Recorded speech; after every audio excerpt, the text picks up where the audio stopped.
Oi galera, tudo bem? Hoje vamos falar sobre pressões pulmonares.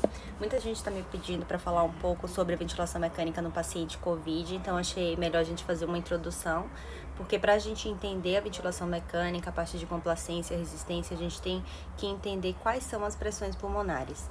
Então, primeiro lembrar que existem diversas curvas que a gente pode avaliar no ventilador mecânico.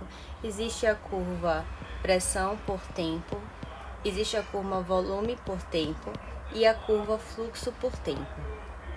Na aula de hoje, a gente vai estar focando a curva pressão por tempo, que é essa que eu já deixei desenhada previamente aqui para vocês. Bom, para a interpretação dessa curva, eu tenho que ter um paciente ventilado sob ventilação controlada a volume. Isso porque vai formar uma curva que não é quadrada, como a gente vai ver nos casos da ventilação por pressão. Então, aqui inicialmente a gente tem uma pressão que a gente determina previamente no ventilador, que chama a pressão de PIP. Deixa eu colocar uma caneta um pouco mais fina. PIP, que é a pressão positiva ao final da expiração.